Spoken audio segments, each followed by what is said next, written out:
This is the story of Matanga Village and its fight against the Christian and the Keepers. The Chistians followed the Christ, while the Keepers followed, let's say, the dark elements. Oh, what a tale this will be. Please like, subscribe, and add comments. The village of Matanga lay nestled among the rolling hills of Zimbabwe's Mashonaland region, where golden grasslands met the deep green of acacia trees.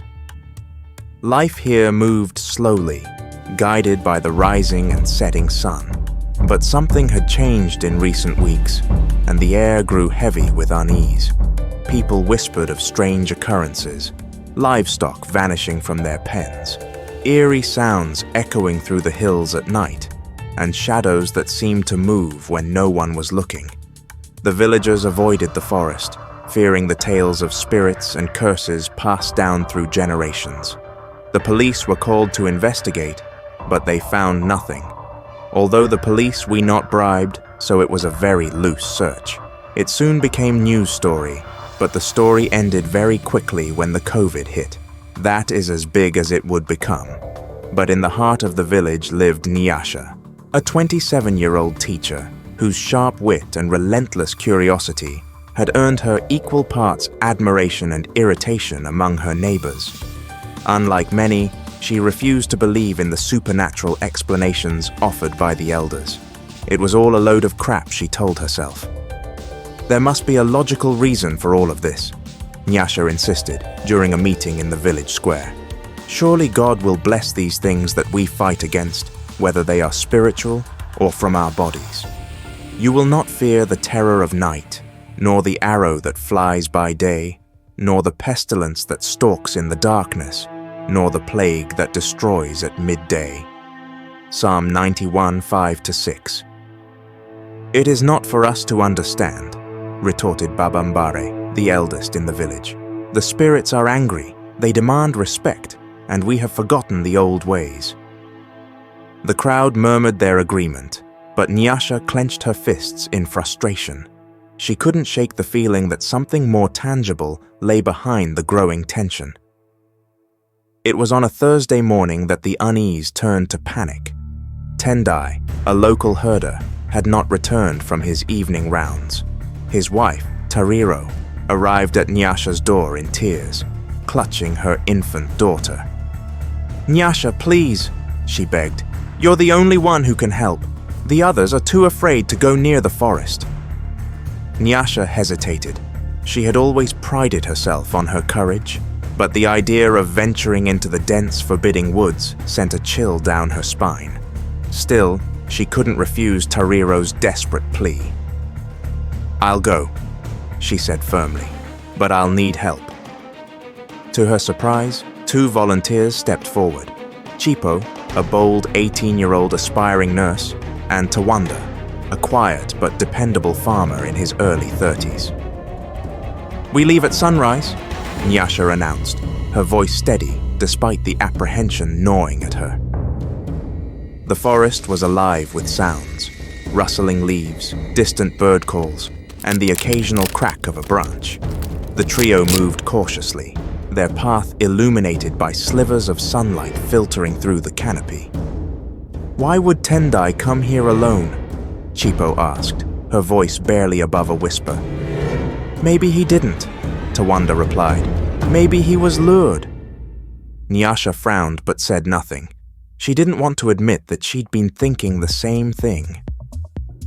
After hours of searching, they stumbled upon something unusual, a clearing littered with animal bones.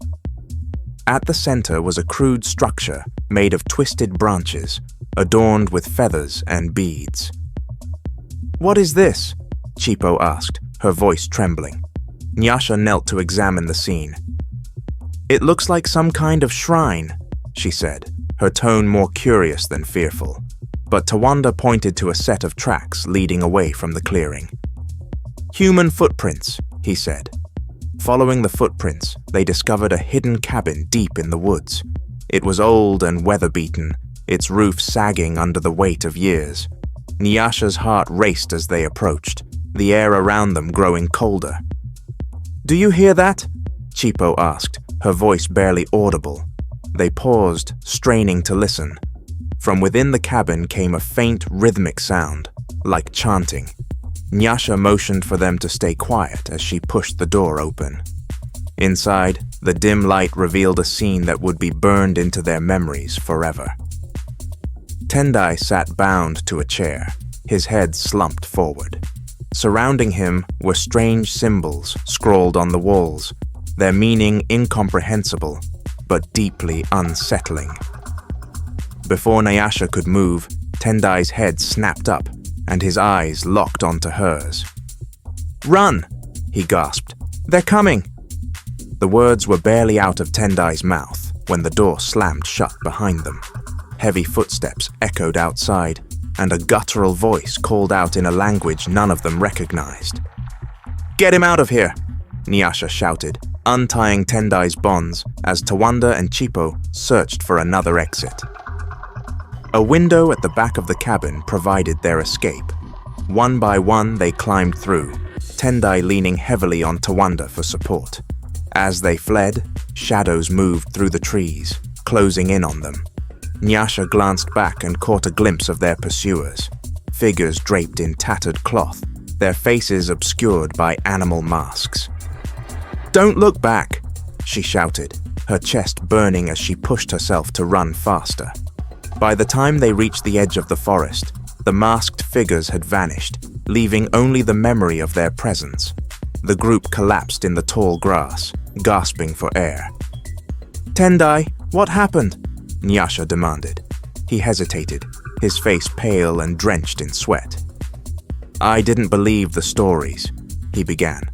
"About the forest, about the shrine. But I heard the drums one night and thought I'd find the source. Instead, I found them." "Who are they?" Tawanda asked. Tendai shook his head. "I don't know. They call themselves the Keepers. They say they protect the village by keeping the old ways alive. But they're not protectors. They're murderers. I saw them sacrifice someone." The group fell silent, Tendai's words sinking in like a stone in water. "They are not for us, but they are against us." Determined to uncover the truth, Nyasha led the group back to the village. They went straight to Baba Mbare, who had always seemed to know more than he let on. "You lied to us," Nyasha accused. "You know what's happening in the forest. Who are the Keepers?" Baba Mbare's expression darkened. "You don't understand," he said. "The Keepers are the reason we have survived this long. The forest demands balance. Without their rituals, the village would perish." "Balance?" Nyasha repeated, her voice rising. "You mean human sacrifice?"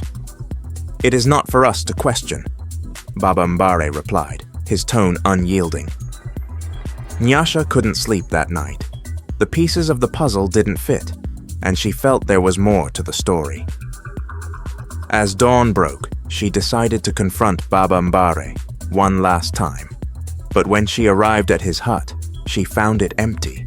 His belongings were gone, and there was no sign of where he had gone. A sudden realization struck her. The Keepers hadn't vanished. They were still among them, hiding in plain sight. Nyasha gathered the villagers, determined to expose the truth. Tendai, though weak, recounted his experience in the forest, and the crowd listened in stunned silence. "We must destroy the shrine," Nyasha declared. "Only then can we break their hold over us." With torches in hand, a group of villagers followed her back into the forest. But when they reached the clearing, the shrine was gone. In its place was a fresh grave, marked only by a single feather. "This isn't over," Nyasha said, her voice trembling. "The only thing they could do would be to pray to God, because if God was for us, then who would possibly be against us, as Romans 8:31-39. So they prayed, and they prayed well into the night. The rains returned to Matanda soon after, bringing life back to the fields and rivers. But the village was forever changed. Since the time they prayed, there was no need for Nyasha to shake the feeling of being watched. Here and there they would hear the Keepers, but with God on their side. And we know that all things work together for good to them that love God, to them who are the called, according to his purpose. Romans 8:28. Thus, from that day onwards they slept. I urge to read this for 7 days, as 7 is the number of God and the number of perfections. You will have many testimonies to share about the glory of God. You are welcome to share your testimonies or prayer requests on the comment section, and together as a family, we will lift each one up to the Lord. If you have families or friend experiencing depression, say this prayer for the victory and deliverance, for their restoration and protection in their lives. Share it with those you care about.